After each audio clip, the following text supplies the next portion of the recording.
Okay,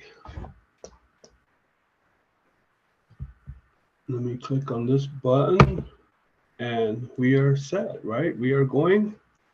Okay, so I grew up north of Oglala, and one day my father took me to my grandmother's, and I was yet at the age uh, before school age, before school age, and I was dropped off at her place, and I didn't know I would end up living with her for a number of years um, before I attended school.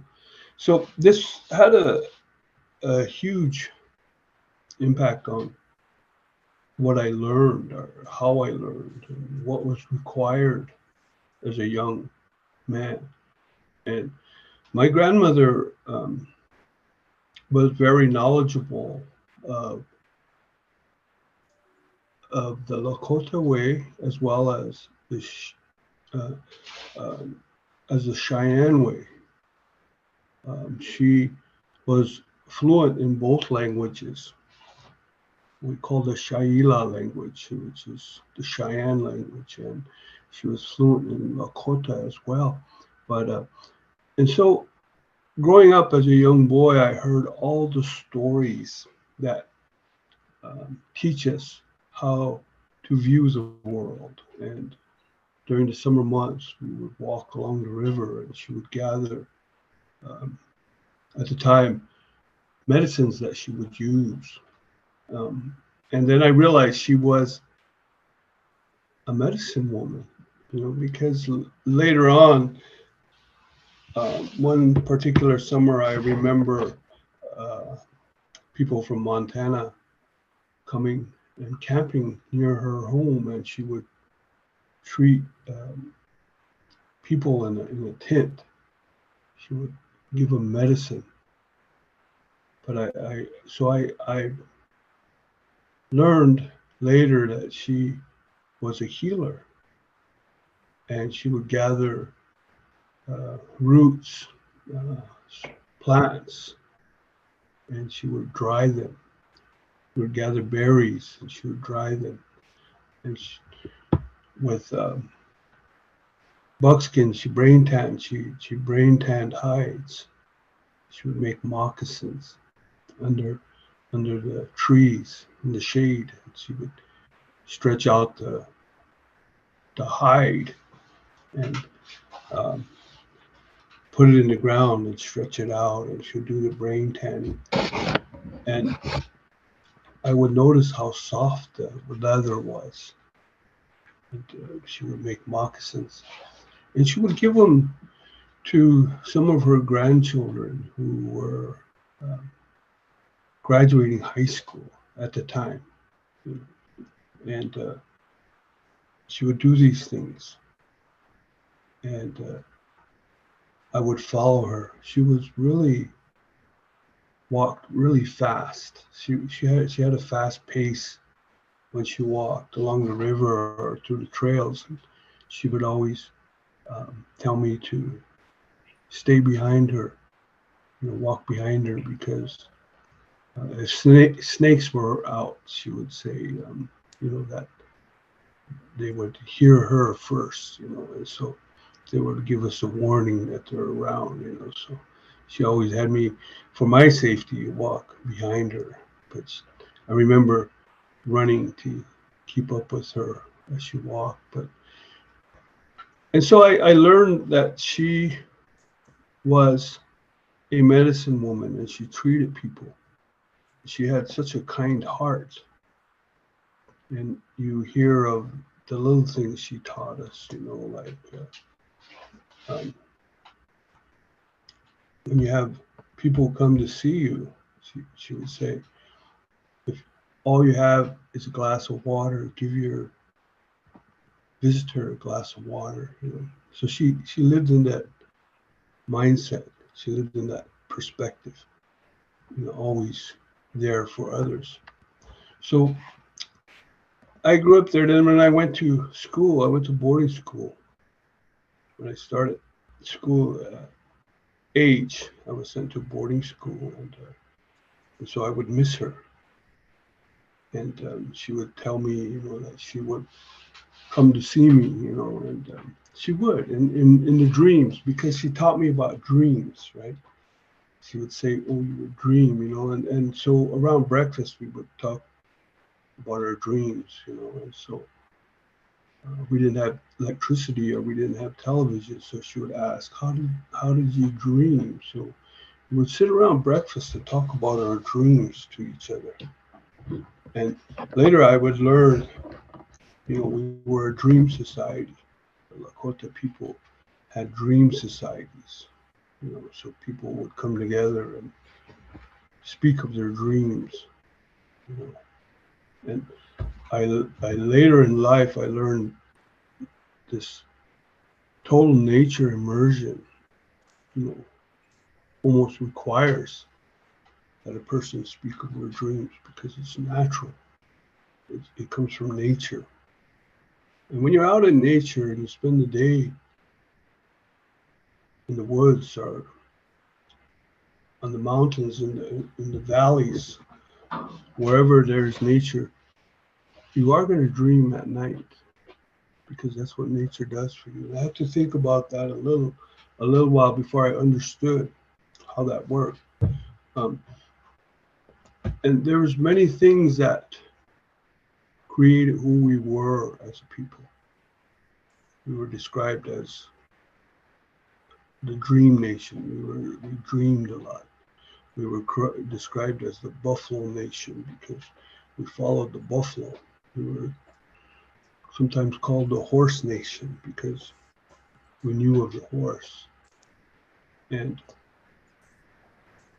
so the horses in itself, my grandmother would tell me as a young boy, don't wander too far because the horses are telling me there's going to be bad weather.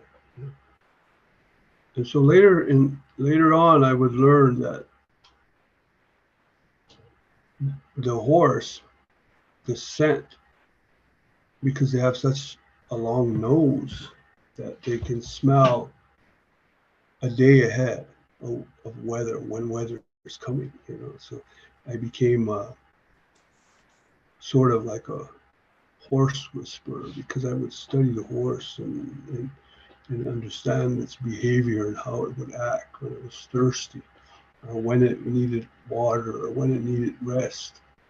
And you start to learn to communicate the animals without saying a word, And I learned that from my grandmother. And when I went to gather, to harvest a deer, as a young boy, she taught me how to utilize the birds. The birds will tell you where the deer are, where the deer lies in the shade, unseen by people, unless you knew the birds. The birds were would tell us where the deer were hiding, so we would often, I would often look for a certain bird that was identified with the deer, who would be near the deer, because they love deer scat. They would eat that. So these birds would be around the deer all the time. So he understood this relationship. So when they told me, that when you harvest a deer, you would give a gift back to nature,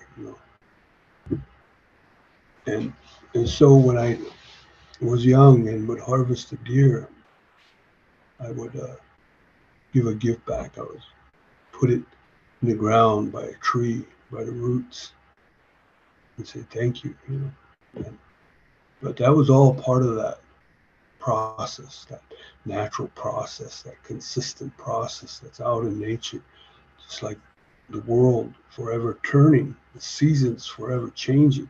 That's that process. That's that consistent process. It's constantly moving.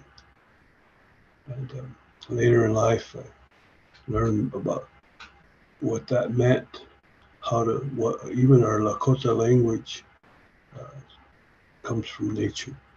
You know, one of my good friends, who was also a spiritual man, you know, I told him, I said, I went up to Fort Peck. The Dakota people are live up there, you know, and told me the history of that, how they got there from Minnesota. And I said, I seen this elder pray in the Dakota language, and rather using our word, Wakantanka, or Ukashilahi, this older Dakota man said Dakushkashka.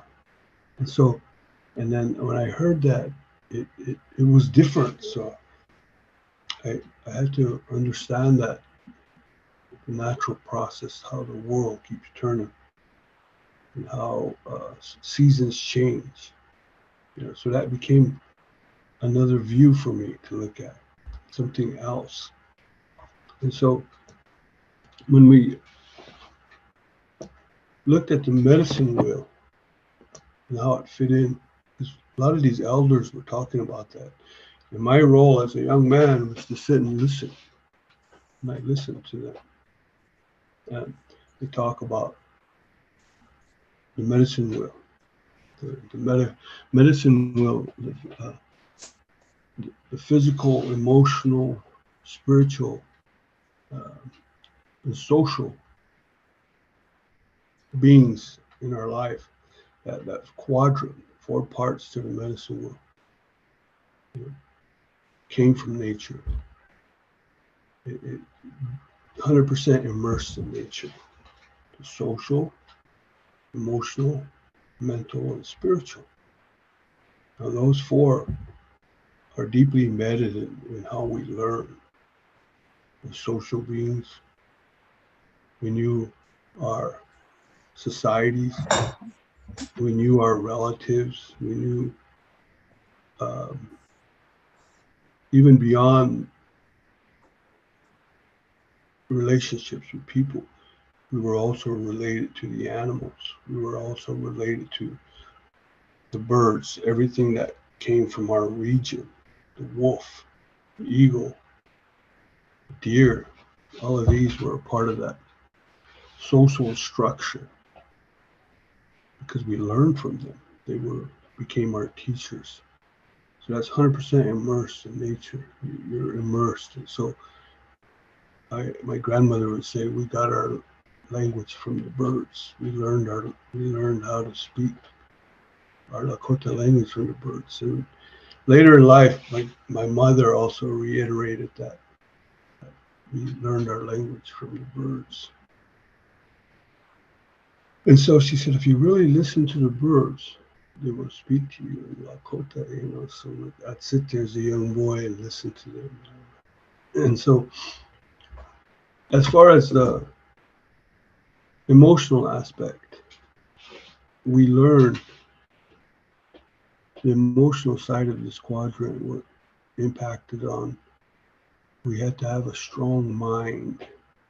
We had to have a strong mind to make us have and create the right decisions in life. And so emotionally, we provided that strength through stories, through mentoring, through others that are older than you, spending time with you, showing you how to gather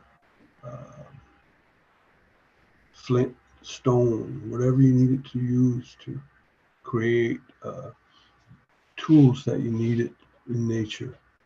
Because at the time, there was nothing man-made. It was all from nature. And the physical side of it was, you know, being strong physically because we had everything we needed. We had the foods. We had seasonal foods that were given to us. We had dried meats that we harvested from nature. We had all these foods that we ingested that created strength in people, became physically strong. And so when I read about Lewis and Clark when they first came to meet the Oglala, they first were traveling westward to, I guess, map these lands out for the U.S. at the time, the exploration westward.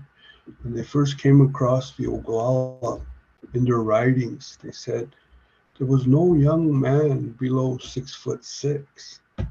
So we were a tall people. We had physical endurance. Now, before the horse was introduced to our people,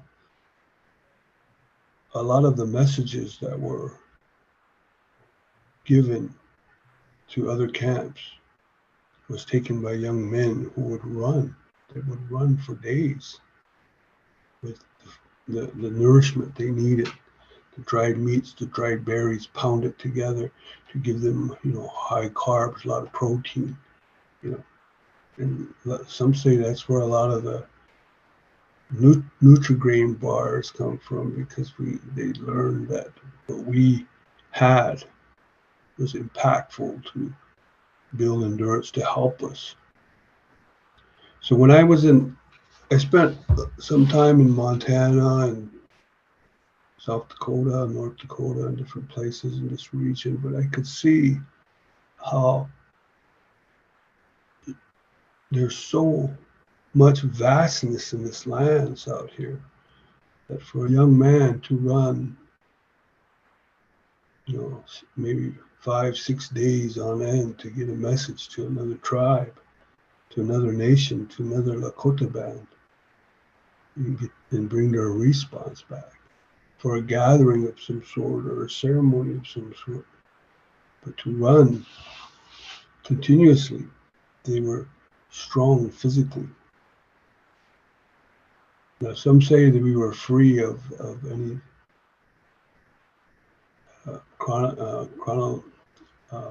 chronic disease that we have such an epidemic on today, because we lived in a natural state of being.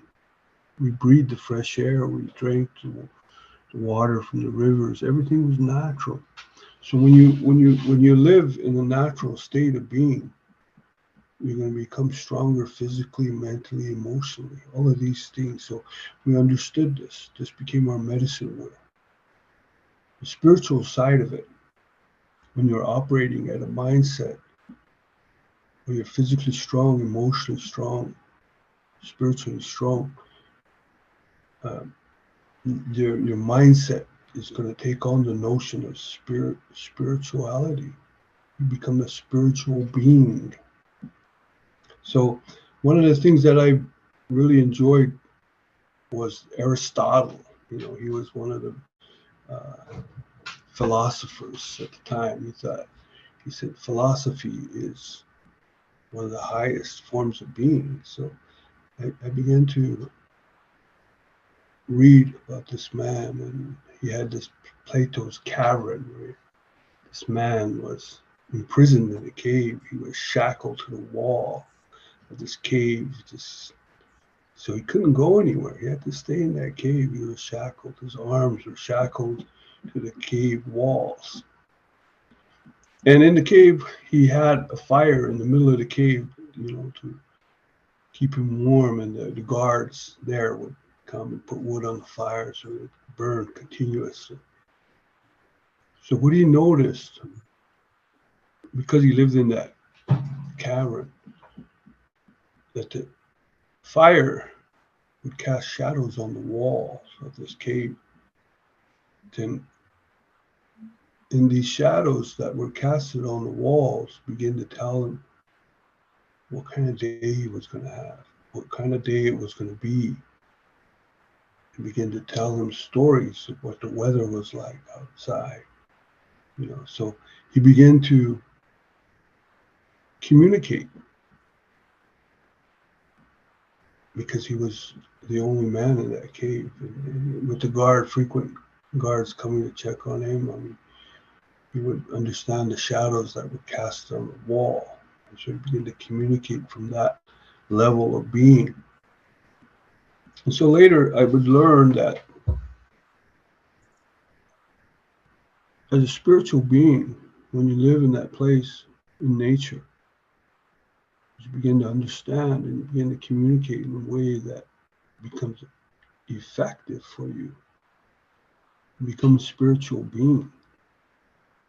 Now, spirituality comes from nature.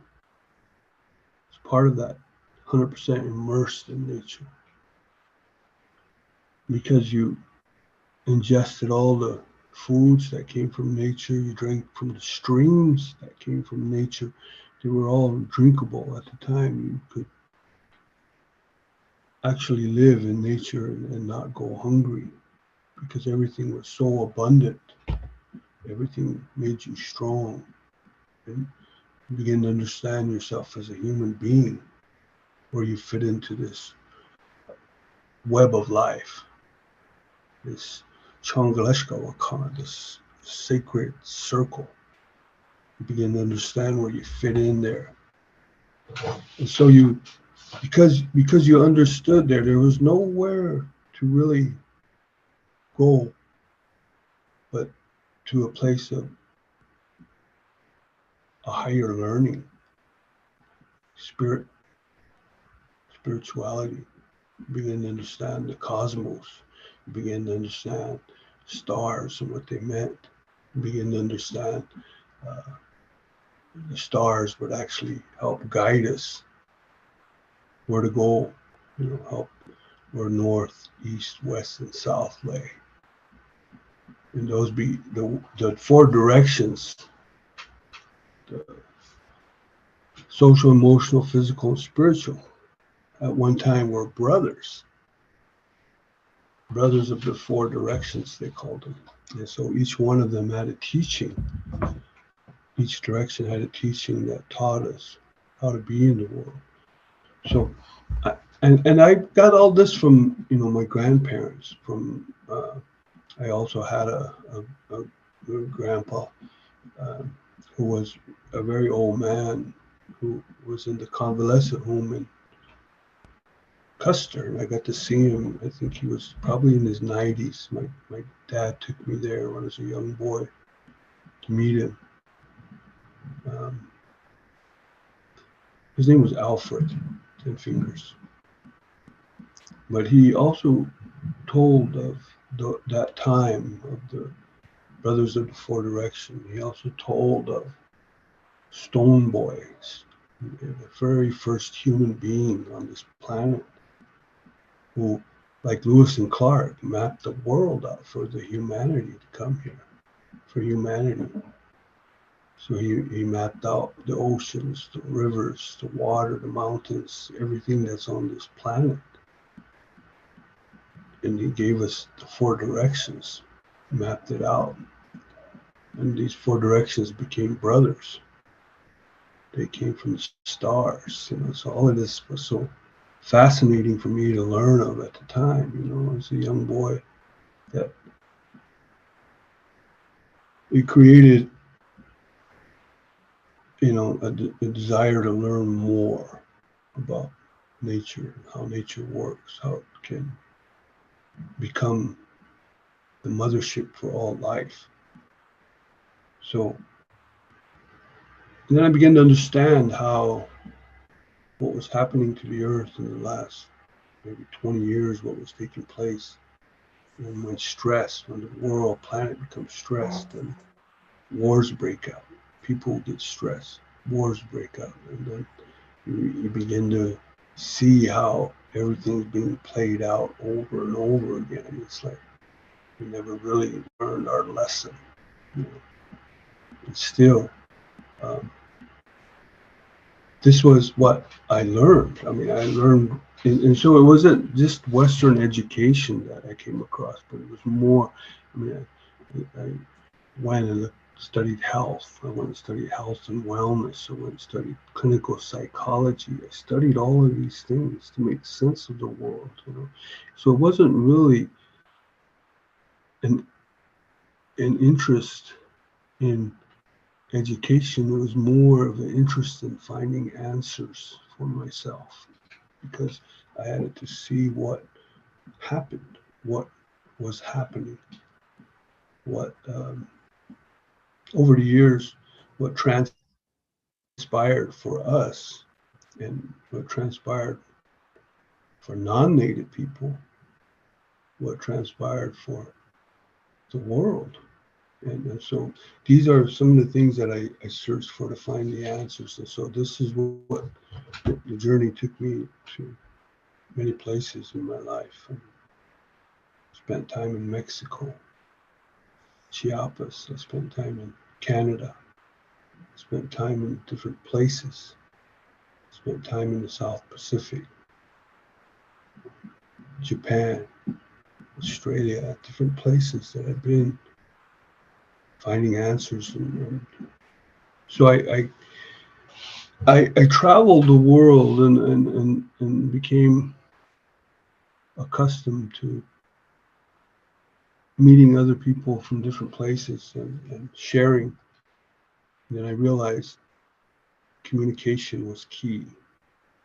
Communication is key because we learn how to understand each other from the spoken language. We understand the animals from what they tell us as well. Because remember the horse and the birds who would talk to me as a young boy, and I would listen to them.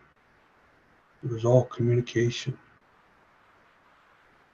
And so, and in this communication style that we learned over the years, we realized that we have to get better at it. That's one thing that we really gotten better at.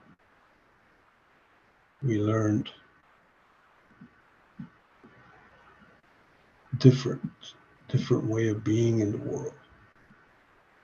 Because if I looked at the sun as the ultimate provider, what we refer to Na-Cha, the head man, the head person, the chief, Na-Cha, and the moon as a symbol of the woman, power of the waters.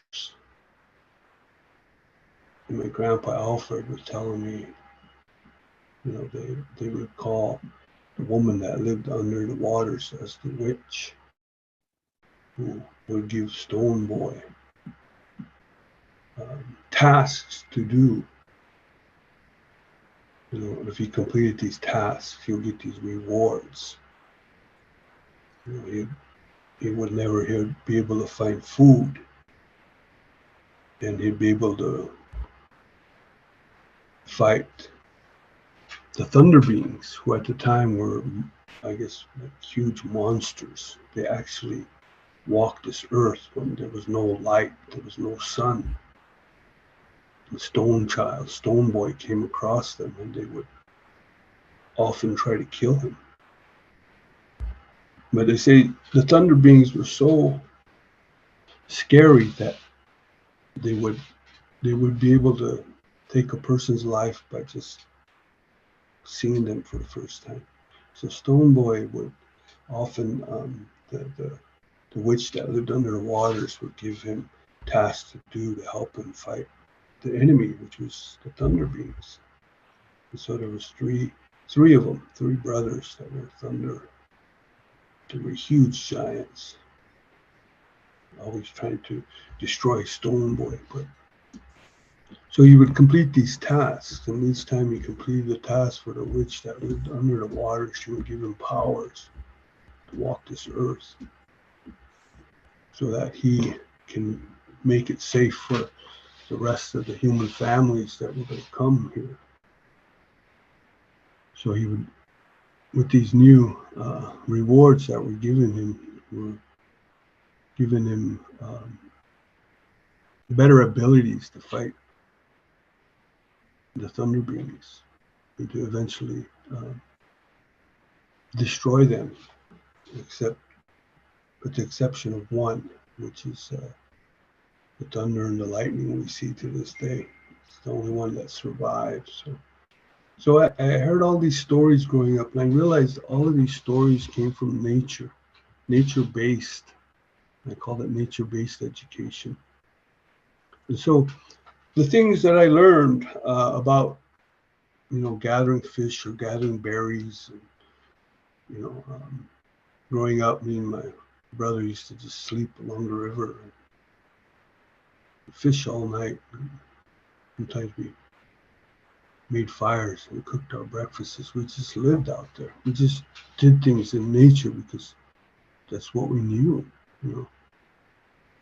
Then later in my life, as I developed in my career and professionalism, I guess I've been in different locations and I work with young people to bring them back to this type of teaching because you can create strong minds, you can create strong bodies, you can create strong emotions and a strong sense of spirituality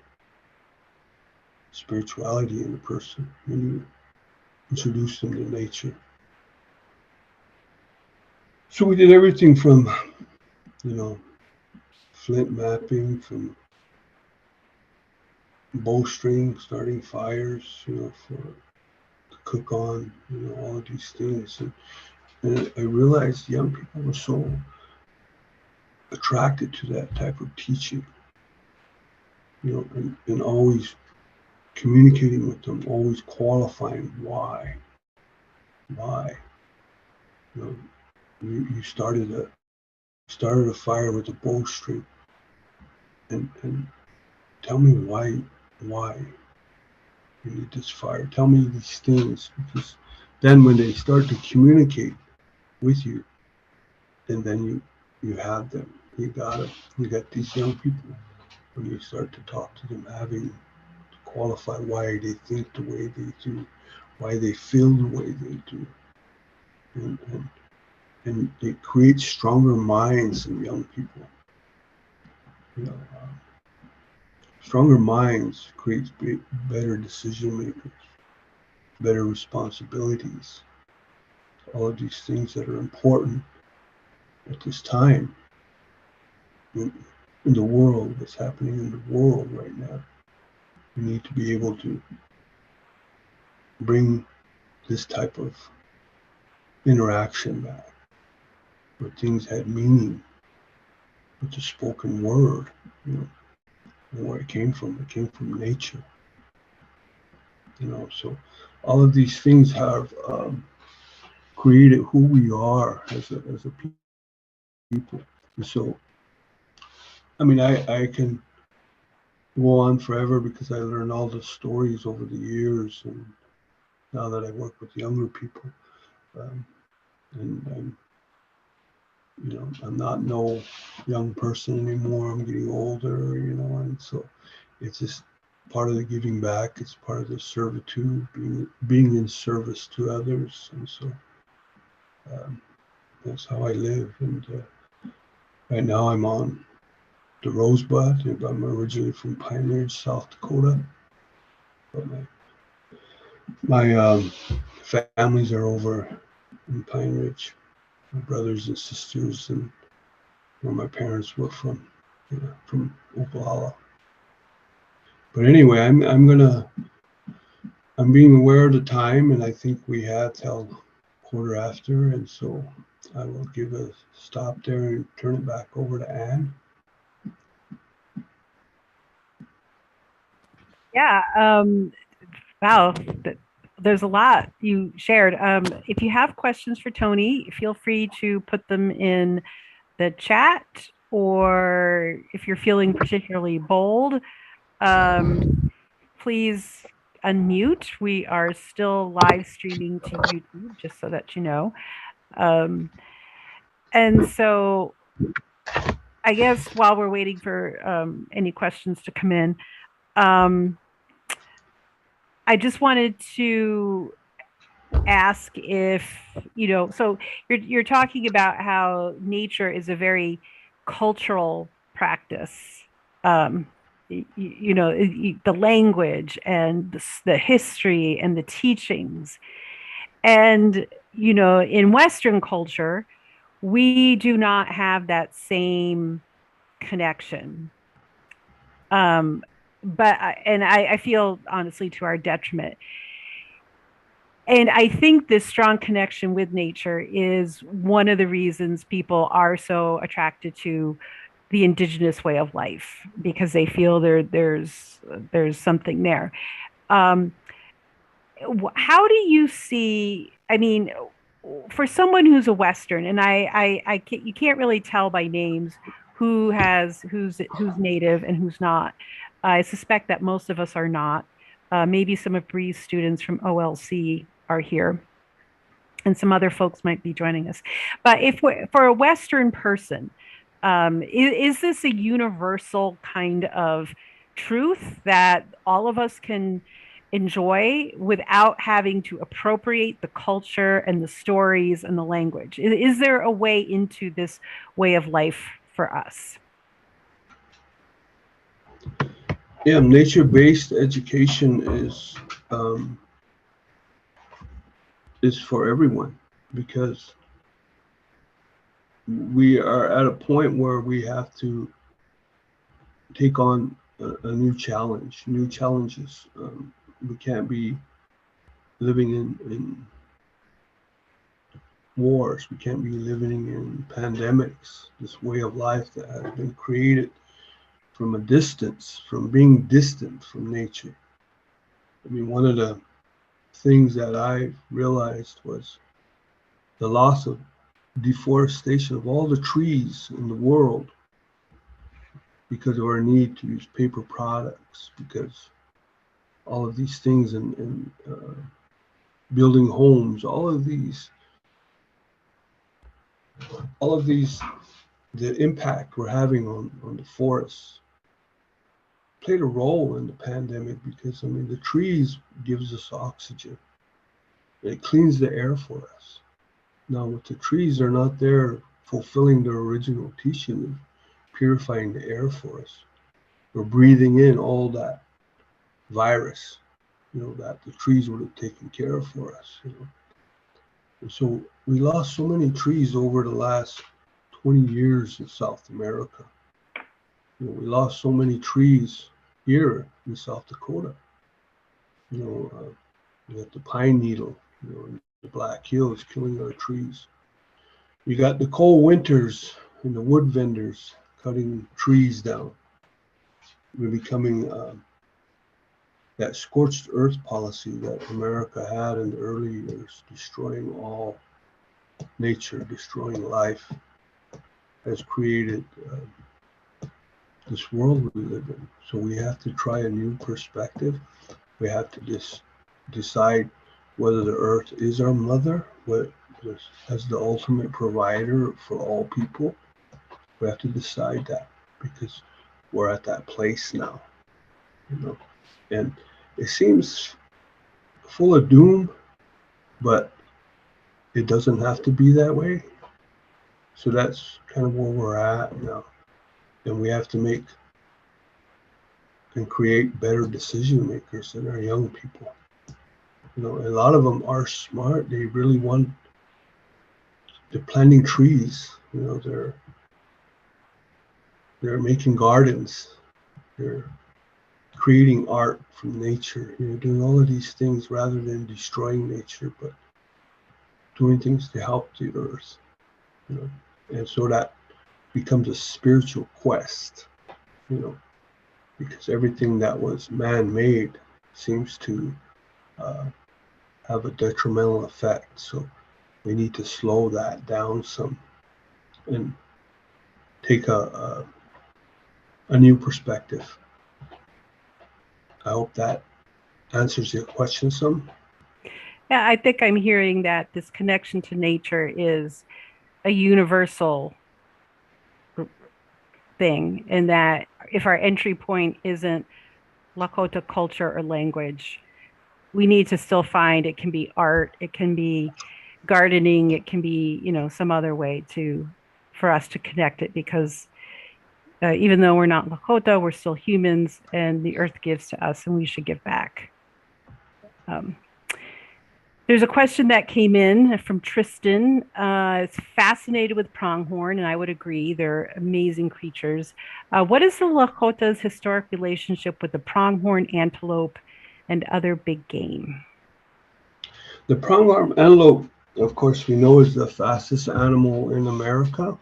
And so when we were able to harvest the antelope for nutrition or for food, um, it was used because it was such a fast animal that it was used in certain ceremonies and certain medicines and pounded with dried cherries, maybe made with bear fat, to give to these young men who had a long distance to run, and it would help them deliver messages to a Lakota tribe who might be in Montana at the time, and delivering a message from the Lakota tribe along the Missouri. So there was quite a distance to run. So they would certain animals were used in certain ways that helped the young people to accomplish what they needed to accomplish. So big game was used with the buffalo. We had places to store the meats in the Black Hills and the caves that remained cool all summer. We stored meats in there for the winter use, dried meats, and we would keep them there like during the winter time. If it was a hard winter, then we would have food to eat. So, and the skins were used to clothing or to make a home. The teepee was probably the best home that for us at the time because we weren't stationary. We maybe lived in an area for 2-3 months at the most before we moved to camp. So we didn't really stay in one area long. It was a different type of freedom that we lived. And I heard it described as freehood, because you wear it. Freehood. You were able to go and live in another area without all the requirements that we have today. So we traveled a lot. We moved around. We migrated with the buffalo. We migrated with the animals. Out here in the Rosebud, we had an elk migration. They no longer migrate through here. Maybe a small herd of them might come through every now and then. They still have an elk harvest out here, but there was huge herds of elk that migrated through here, and so we used to use the elk, the hide, to make moccasins for men who traveled a lot. And so, the hides were used. The buffalo hide was used to create our teepees, the lodges we lived in, because they were so strong, they were so formidable, they were so strong in the cold. The buffalo, when they live, when you're in the Tetons or Yellowstone, where it gets anywhere from 20 to 30 degrees below zero, you'll see the buffalo. Their hide might be full of snow, but they're still lumbering, looking for food to eat, digging the snow away so they can get at the grass. So, of course, their hide would be used to build our homes because they were so strong. So, yeah, those are some of the different types of four-legged brothers and sisters that if we harvested, we used everything, the meat and the hides. We used all that. So it was 100% immersed in nature. So we were a spiritual being. We were known as the Buffalo people, or the Elk Nation, people who utilize the elk. I mean, we have a lot of Oglala with the name Elk in their last name, a lot of Oglala with the name Buffalo in their last name, because we were a part of it. They still exist today. But anyway, I hope that answers your question. Another question from Sindhu. Throughout your formal Western education, were there any ideas that clashed with the nature-based education you learned growing up? Well, when I got into my my graduate program at the University of Hawaii, and I learned a lot from the Hawaiian people that lived on Oahu and Hilo. And so when I became educated in statistics, of all things, some exact science like math, it's exact. And so what I learned was that nature is exact as well. And it's not very far, it's not very distant from science. When you look at homeostasis, when you look at photosynthesis, when you look at seasonal changes, when you look at currents in the ocean, when you look at certain foods to eat, when to eat them, when to harvest them, all of these things, it's all based in science, So when we learned that the buffalo hide would be the warmest to make our homes for the winter, I mean, that's science, right? When we learned the ultimate provider, the Na-Cha, the chief, the sun, gave life. And so when you look at the sun and how it creates a green earth, how it helps plant life grow, helps human people grow, provides good source of vitamin D, all of that. That's science,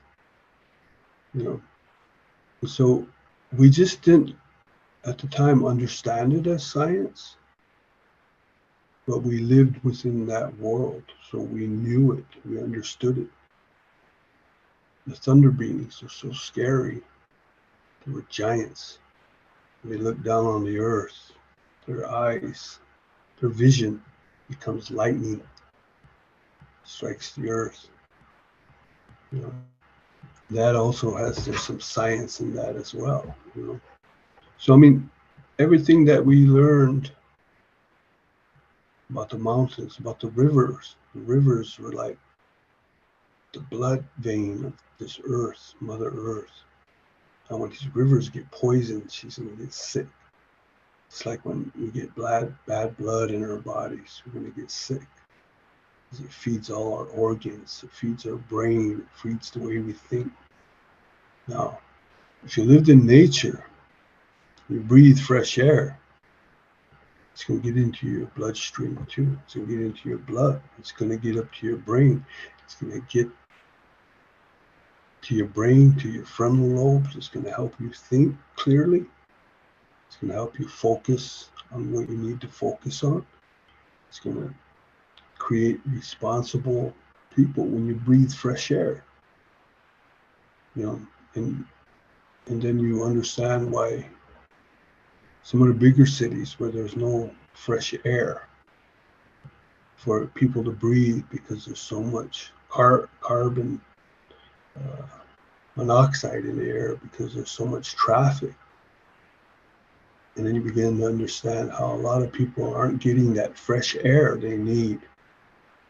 So you see a lot of anger in the cities. You see a lot of violence in the cities. You see a lot of people who carry guns in the city shooting at each other. You know, I sat in a traffic jam in Sacramento, California, for hours in July. It was hot, and I seen two people get out of their cars and have a gunfight right on in the traffic jam. You know, and anger because they're not getting that fresh air. It's not making you think clearly. When you drink good water, it's going to be nutritious. It's going to help everything grow physiologically. It's going to help the immune system, the physiological systems. When you eat food that has no chemicals, it's going to help you become a spiritual being because you think at a higher level because of all that foods that are breaking down the natural inside of you, ingesting. It's breaking down in a good way. There's no chromosomes or DNA being thrown off. Where you're going to get sick, you get diabetic, you become have nightmares, all of these things. Because there's no chemicals in them, you're going to think more clearly.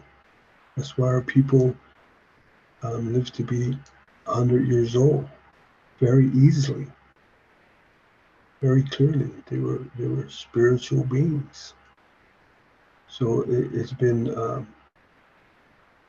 it changed over the years how we live and how we experience life and death now.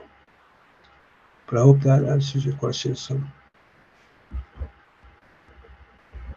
Well, it is a few minutes after the bottom of the hour. I'm not sure which time zone everyone's in.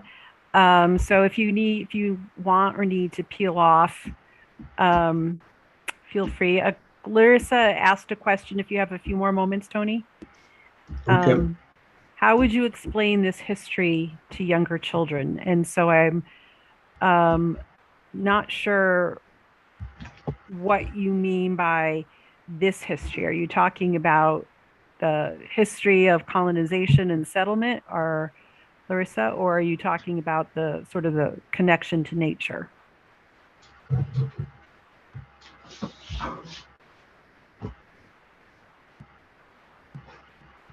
Connection to nature. So the history of connection to nature.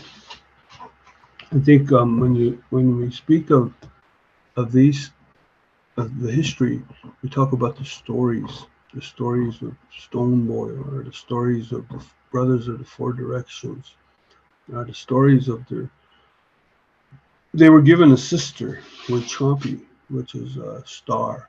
She came down to be with these brothers, and she took care of them, cook for them, and tan hides that. And she would help her brothers as they went off in their four directions to discover the world. When they returned in the evening, she would have meals cooked for them, and she took care of them, and she would call them brother, and they would call her sister. But they also had the father, and he was also would tell them the stories that they needed to hear. So the stories are very important when you talk about the history with nature. The stories are very important because when you talk to young people about the story of the horse nation, or the story of the buffalo people, or the story of the thunder beings, the story of ceremony, the story of the grandpa, the grandmas, all of that is all in nature, all the way they lived. I heard a grandfather who would carry skunk medicine when he walked through grizzly bear country because he knew the grizzly, if they smelled the skunk, it wouldn't bother him, because the grizzly, they're the only other animal they're afraid of is a skunk. When they smell skunk, they would run the other way, so he would carry those little pellets the skunk had in his tail, and he'd put it in his medicine pouch. So when he walked through grizzly bear country and there was a grizzly bear tracking him, behind him, he would break the beads the grizzly bear would leave him alone, you know, because they would leave because that was the only animal they were scared of was the skunk. You know, so there was a lot of teachings in that. So it can go on and on with all the stories that I heard growing up. It put me in touch with nature, the Buffalo Nation, the chief of the buffalo, what he did to help the human families. You know, all of these are so. And I see a lot of the stories my grandma told me are not yet in books. You know, so some people put some of our Lakota stories in books, and they can see some of them in books. Charles Global is one storyteller that uses a lot of great art in his books and tells of some of our Lakota stories. But a lot of the stories my grandma told me I don't see in books, a lot of them. So people were saying, you should write some children's stories. Who knows, maybe I would, you know, but then there's others who say, well, if you put a story in book form, then it loses its power. So there's some people that have that view as well. So yeah, it's in our stories when you pass on the history of our relationship with the earth. It's in all our stories. Two final questions. And this sort of follows up on what are some good resources to continue learning more about the Lakota people? And do you think some of the meaning is lost when having to translate from Lakota to English, or do you think that does not matter? So. Okay, can you repeat that first question? Yeah, bad. I probably should have just given them to you one at a time. What are some good resources to continue learning more about the Lakota people? Well, I mean, the Lakota people are very social beings because that's part of our medicine wheel, social. We're very social beings. There's people out there who are very inviting. You know, you can come into the schools, you can visit a ceremony. There's some of the medicine people who have ceremonies at certain times of the year. I see a lot of non-natives come to these ceremonies to observe or to see, especially from European countries. There's some people that come from different places that observe and learn of why we do what we do, and the remnants, what's left of our practices, is still in existence. So there are things that a person can do to get involved, and like a lot of the schools are very welcoming to outside visitors to spend time with the students or to even help in the classroom a bit and get to know the students. And students are very social beings. They like meeting people, just like everyone. You know, we like meeting new friends, we like meeting new people and meeting new groups. You know, so there's all those type of opportunities that exist out there today.